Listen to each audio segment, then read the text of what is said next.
Hi, I'm Jenny Lee, and this is my podcast, Lock 5 Fiber Arts Friday. And I am so excited to have you here because it's been a few weeks since I recorded the last one because of a couple different things, and I just can't wait to catch up. So I've got a super busy agenda as usual, and I just want to dig right into it. So first of all, this podcast is sponsored by Lock 5 Studio. So if you haven't been following my Lock 5 Studio account on my different platforms, you can check in the description, and I'm going to have all the actual links and not just the names that I go by. So anyways, Lock 5 Studio, Lock 5 Fiber Arts, you can go check those out. I would be really grateful if you liked, if you subscribed, if you shared, and if you let people know that there is somebody who they might find interesting if they're an artist or a fiber artist. So thanks so much for being here. I'm excited to have you. So announcements. First of all, as you can see, I have not moved my fiber arts recording studio out of my bedroom. We've kind of been crazy busy, and some of that has to do with the fact that I started recording an art podcast as well. And I did it at a time when I was also busy with other stuff. I had a commission going and different types of other projects going and music and all this stuff. So in the midst of all this stuff, I recorded the art podcast. So if you haven't checked it out, I've got it posted. I just posted it yesterday, in fact. And even though it was a little bit outdated, it took me time to edit it and get it all posted, but it's up and it's running, and I'm really excited to have that going. So that's kind of one reason. My husband just gotten really crazy busy also with work. He's working like a ton of overtime right now, and so we haven't got my yarn wall set up. We're really hoping to dig into it this weekend and give you some updates on that. So that is why I'm still here, and I've still been doing a ton of crocheting in this corner because I have projects and deadlines and things I have to do. So that's where I've been anyways, and I just decided that this would just be as good a time as any. So it's sunny out, it's Friday, and I am just really excited to dig into my big fat agenda. So that being said, because I have the new art podcast, I'm not going to actually show like artworks in progress. I'm going to try to make these a little shorter than the hour that I've been pumping out, because it's kind of grueling to get through it, and just the downloading and uploading time because it's such a big file. So the goal is to make them a little bit shorter and to have, each medium kind of separate into its own space. The other thing I want to announce, though, is I am currently teaching an art class, a watercolor class at it's actually called Create Art Studio.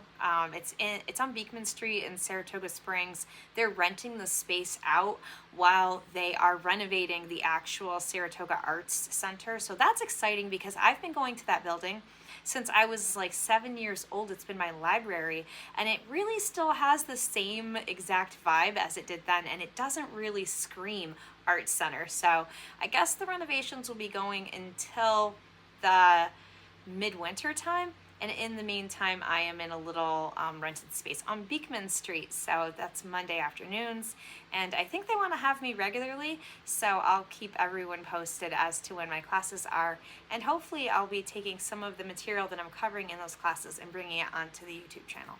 The only mail that I got, I ordered Tunisian crochet hooks because I thought I needed them for something, and I ended up not. It was not Tunisian crochet.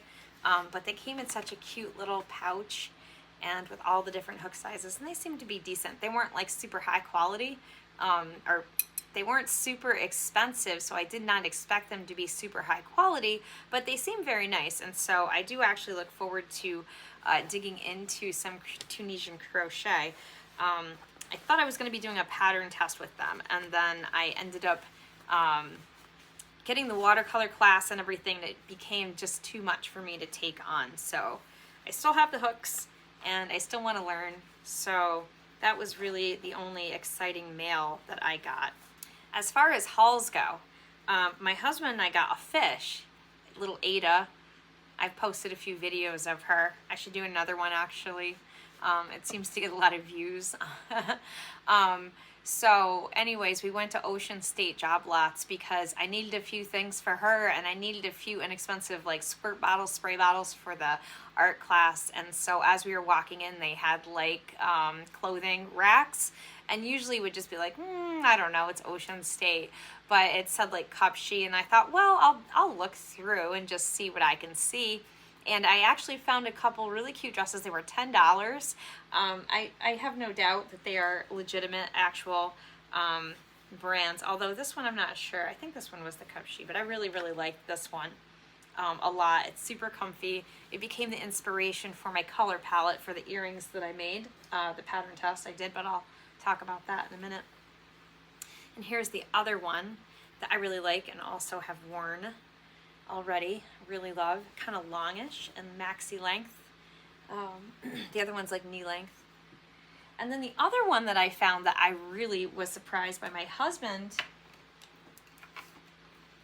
My husband was like, "Oh, what about this one?" And I wasn't like super sure of the like look of the fabric. I'm like, "Oh, that's, you know, okay." But I noticed that it was lined.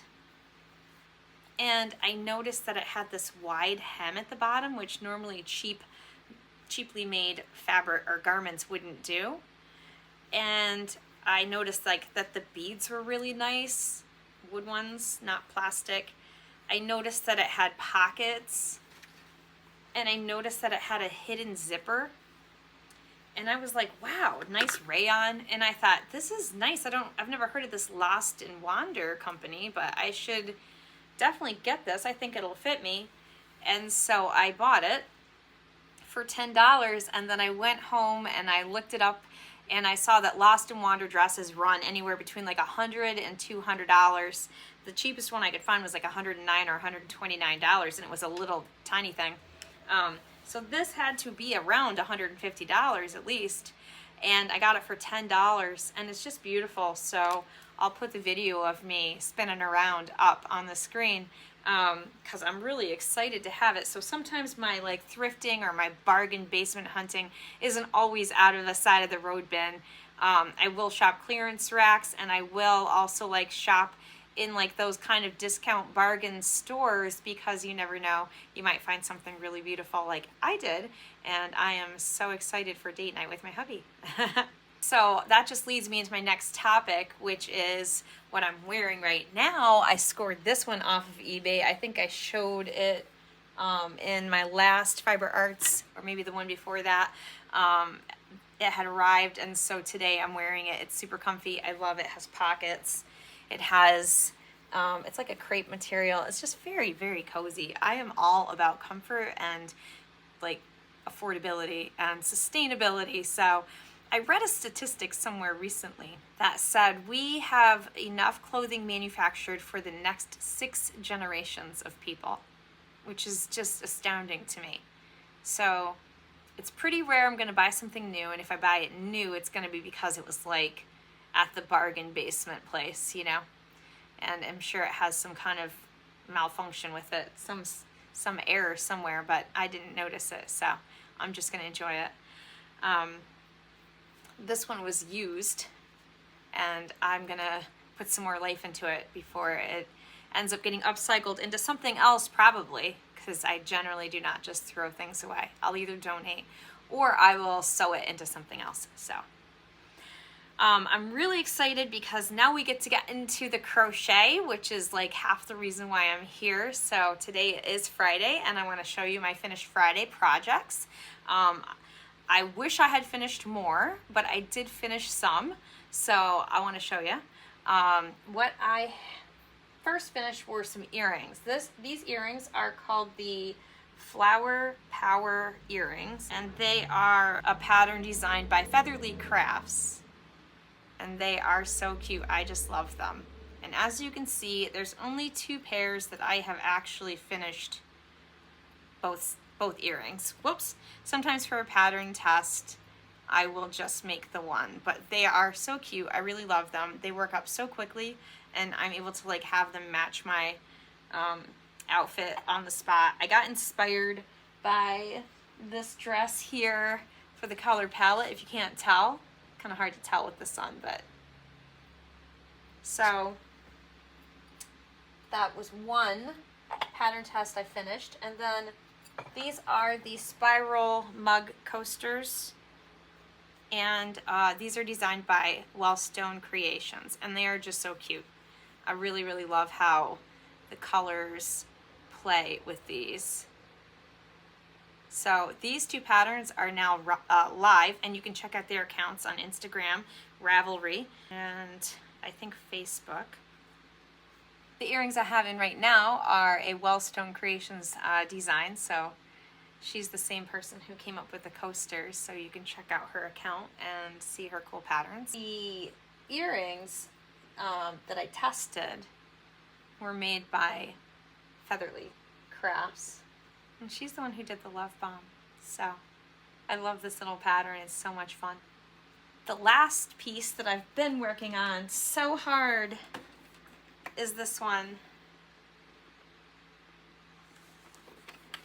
This is the Cozy Cropped Cardi, designed by Brand by Brooks. And even though it's not finished, I'm going to celebrate the fact that I finally got that back panel finished, and I honestly just thought I never ever would. So I'm celebrating the back panel of that being finished. So this is the sweater weather jumper that I've got now completely assembled. I think the last time I did a podcast, I tried it on for you. So now it's actually completely assembled and cute. I love this thing. And I'm also thinking I would like it in a smaller gauge yarn as well. This is kind of a chunky 5, and I actually think it would be really pretty and even a finer like fingering, so that it would be like really small. So obviously you'd have a lot more rows, but I think it would look really pretty. So part of me wants to make one now in a finer weight yarn. Add it to my big, huge pile of wishful thinking, right? My big bucket list. Before I go into works in progress, I actually want to give a shout out to a crochet fiber artist that I just think is the bee's knees. She is the cutest thing ever. Her name is Roshni's Crochet Nook. Sorry if I say that badly. I'll put it up on the screen. I know her from Instagram. I do a lot of pattern testing with her, and she's just the cutest person ever. She has a whole line of crochet patterns that are like these stuffed animals that are just the cutest. She has like a African line, I think it is, her safari line, and there's like a zebra and an elephant, and oh my gosh, the owl is the cutest thing ever. She's got a whole bunch of different ones, so if you haven't checked out her page, you definitely should. She is a beautiful singer. She's got small children, and she's just a lovely individual. I know her from pattern testing with her. We've done some pattern tests together. We just did the spiral mug coaster, so she's just adorable, and she just put out some patterns and is in the process of doing some pattern testing right now, and I think that she is totally worthwhile checking out. So I just wanted to give her a shout out. So back to my works in progress. So I've got the Cozy Cropped Cardi that I just showed you, which is plugging along. Essentially all I have left on it is the other part of the sleeve. So I've got half a sleeve, and then do you see this trim right here? This is supposed to carry around to the back above at the top of the back, right along here. So I've got to do that.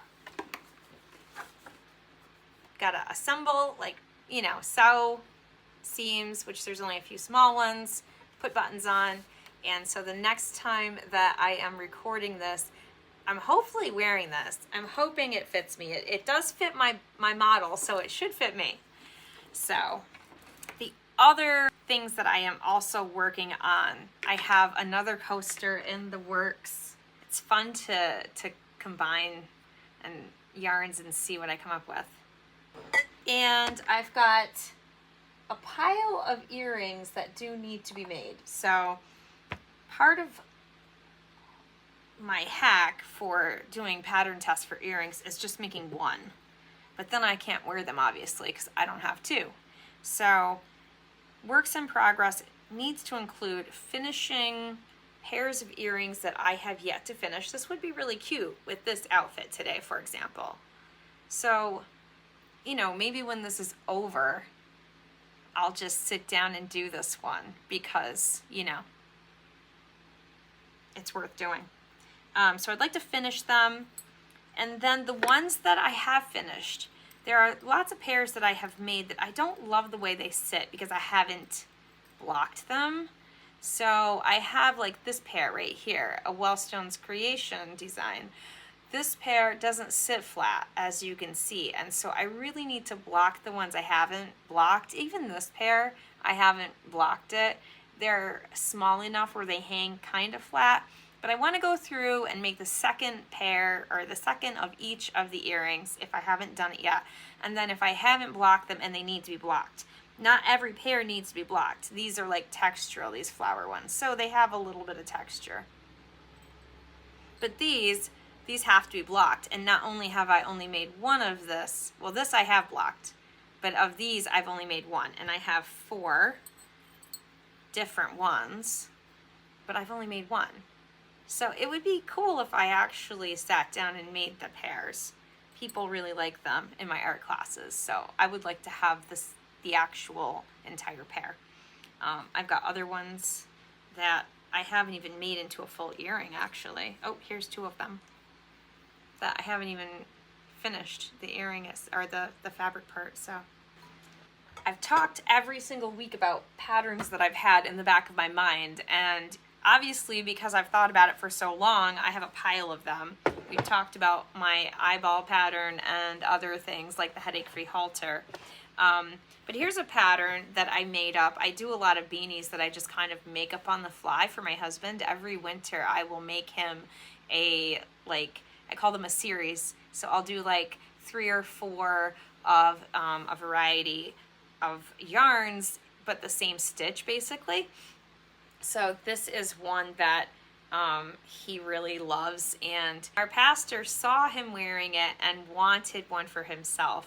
So I can only find 1 skein of the yarn. I had 3, which means there is a ball of the remaining yarn somewhere, and I've dug. I need to find it. It's around. But if I only have 1 skein, I don't know that I have enough to do 1 whole hat because it's only 170 yards. When I did my order just recently online though, I got a bunch of skeins of this, and it's a really similar color palette. It's a chunkier yarn though. So I'm thinking of maybe doing something with this in this moss stitch style beanie, and maybe I'll even write that up. So I've had lots of compliments on it. So that's another design that I probably need to just write down because I don't even remember. I have to actually like sit here and write it up because I have never done it. So if I can find this other yarn, I can, you know, do an exact replica. But if not, I've got this yarn, which is really pretty and a very similar palette. So that one I actually have a request for. It might actually motivate me to finish it. You never know. How do I finish so much stuff, you might wonder? Well, I know how to multitask really well. My mom was a big advocate of us multitasking, probably so we could get more stuff done. But one way in which I do that is that I walk and I crochet at the same time. So I was digging through my videos and stuff, and I found this old video of me walking and crocheting, and I thought, oh, one of my biggest time savers is that I crochet everywhere. I have my bag, which I know I've shown you, but my favorite Lake George walking bag, and I throw my crochet in my bag and I am just going. So no matter where my husband and I are at, we could be walking around Lake George, we could be walking around at a tractor pull or yard sailing or whatever. If I'm walking around in the lobby waiting for church to start, you're gonna see me out there crocheting. So one of my big time savers is that I'm crocheting in the car. I'm crocheting as I walk. If we go grocery shopping, if I'm with him, then he can put the stuff in the cart and I can crochet. So one of my big hacks is that I've just learned how to crochet on the go. I usually have a project at home that is too big for me to carry even upstairs and downstairs that sits at like the TV, and that's the TV project. And then I usually have a project that I keep in here, and that's the car project, or the walking project. You know, A lot of times I have a table in front of me right here actually, which may surprise you, but I have a table in front of me, and a lot of times that's my like tiny projects that aren't really reasonable to necessarily walk and do, because I'm using the tiniest size 1 crochet hook, and that's just a little bit much, so those just kind of stay right here. So I have like crochet zones throughout my house, and that's why I have to keep the binder intact, because otherwise I would get lost. I can't remember everything. I want to do rants. One of the rants that I have, do you get these in your messages? People sending you like a screenshot of something and asking you, is it for sale? I get that pretty much every single day. And the people are pretty aggressive. They'll kind of bully me and ask me like, why don't I want to sell? What's the matter with me? They'll tell me I'm a fool. Like, they really get pretty aggressive. And I have it happen every single day. Even stuff where I've put in the caption, I gave this to my daughter and she loves wearing it. And then the person will send me a screenshot and ask me, is it for sale? And I'll say, no, I don't sell my work. And they'll, say, why not? And I'll just say, well, there's too much time into it. And they'll say, well, how much do you want? And I'll say, $1,000. And then they're just trying to get my PayPal information and stuff. Like, they don't even bat an eye. They're like, done. Sounds good. It's just really funny. I told somebody, they sent me a picture of a beanie that I had made, and they asked me, like, how much? And I said $250. And they were like, sure. It's just really funny. It's kind of a rant. It's kind of not. But I just feel like artists become the victims of people thinking that they're so desperate for their attention, and that, they're so stupid that they could be scammed into giving away their personal information and fooled out of their money. So I really hope it doesn't happen to any artists. If you don't know, please be careful. Don't be scammed by people looking to put your work into NFTs or trying to somehow get your information so they can send you an exorbitant amount of money for something that you made that just seems too good to be true. Then it probably is, unfortunately. So sometimes I'll play around with them, but most of the time I just ignore them or report them. So I don't know if there's anything you can really do about it, but try to have a little fun with it maybe. I'm not really sure. My top picks for this week. Oh, I'm so excited. This week I have not only the Long Island strawberry tea, which I not only already finished off and had to order more, but apparently they have a blueberry green as well. This is quite good. This is quite good. But if you really want to enjoy something tasty, combine. My husband is infamous for creating these amazing blends, and it is such a good tea. Oh my gosh, I'm drinking it right now, and I have to like keep myself and hold myself back from like just chugging it down. So that's my top pick. This is the English tea something. I'll put it up on the screen. I love loose leaf tea, and I drink a pot of it pretty much every single day. My husband is so kind, and he makes it for me every day. He gets up earlier than me, 7 days a week pretty much, because he has so much he's doing. I end up staying up later than him, and he ends up being up earlier than me, but he will make a pot of tea every single day for me and bring it up in my thermos with a new, with a clean mug and a clean, beautiful thermos full of tea every single day. I wake up to it, and it's a blessing to me, and it's just an indulgence and a kindness. So tea is kind of a little bit of an experience, because there's like seasonal teas and there's different ways you can drink it. Obviously, coffee nowadays, you can do the iced coffee thing too, but I like to change up my tea flavors per season. I think some coffee drinkers do that too, but my husband is like a straight up black, year-round, hot. That's it. So my tea indulgence is, quite varied. He enjoys the occasional sip of tea, but for the most part, he's a coffee drinker, and I'm the tea drinker in the family. So the other top pick I have for this week, I was thinking about, like, what are my picks this week? I had to order these pens because I just love them. I got a box of them for Christmas for my mom a few years ago, and they're not that expensive. And as an artist, I'm pretty picky and finicky about pens. I won't use ballpoint pens. Like, I can't even really write with them at this point, because I've learned how to write with art pens. And so the way you hold a ballpoint pen is actually different than the way you hold an art pen. So like when you hold a ballpoint pen, you kind of hold it like this, all right? Well, at least that's the way I used to, but you kind of have it at an angle, okay? But when you hold an art pen, they won't write really if you do that, so you have to hold them like this. Well, the nice thing for me is that is actually much easier on my hands to do. So over the years, and I'm talking decades, I have learned how to write with art pens, and I'm so picky about it that I won't use anything else. So if you like nice pens and you like art pens or gel pens, I like these for a few reasons. They don't cost a ton of money. They write beautifully on almost any surface, and I write on every surface. I write on crappy paper, I write on Bristol board, I write on watercolor paper, I write in sketchbooks, I write in notebooks, I write all the time, everywhere, and these are my favorite. I like the width of the nib. And the other thing is I'm super forgetful. I literally leave the pen cap off my pens constantly because I am just, so they don't dry out very easily. Even Sharpies are not as kind to me as these, and Sharpies are pretty good, but these really won't dry out. I've actually left the cap off overnight, and the thing has been good in the next morning. So I really love them. I get them on Amazon. I'll put it up on the screen if you're interested. I actually had to order them because I had ordered a box of 48, and I can't find it anywhere because that's how forgetful I am.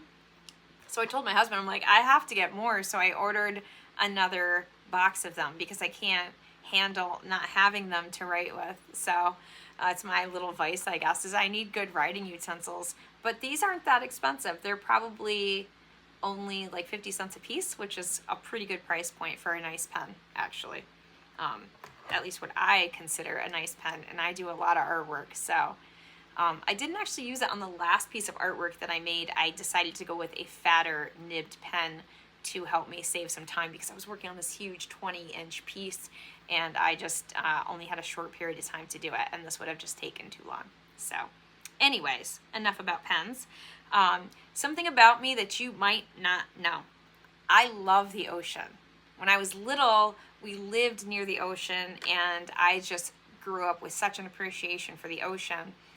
But what's really funny is, as much as I love it and I try to go there as much as I can, I do not eat any seafood at all. None. Like, I eat tuna fish from a can. That is it.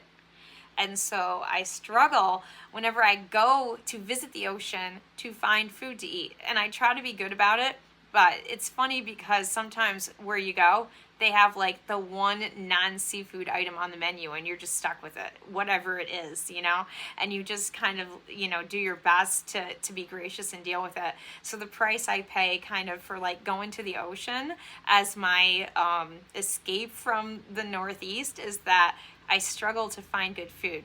Although it is getting better. I love to go visit my friend in Florida, down on the East Coast, and there is just so many different types of food down there that over the years it's gotten easier because I've been doing this now for a long time, 30 years, and it's definitely gotten easier to find food that I like as I go to the ocean. But a lot of restaurants are still very, very, very seafood heavy. So if you're meeting people at like a fancy restaurant, you're probably not going to find barbecue. But that is my favorite place to like visit and to vacation to, as I try to get near the ocean whenever I can. I'm not really fond of like escaping to the mountains, although we take day trips and stuff. Our adventures have been a little bit far and few between lately just because my husband's been working so much.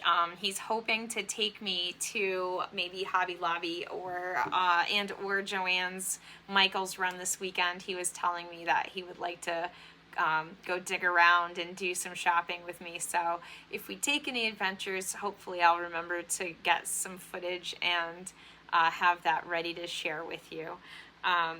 I think that that might be everything this week. I didn't have like a ton of stuff on my agenda. I'm also, like I said, going to be splitting things out a little bit between the two different podcasts.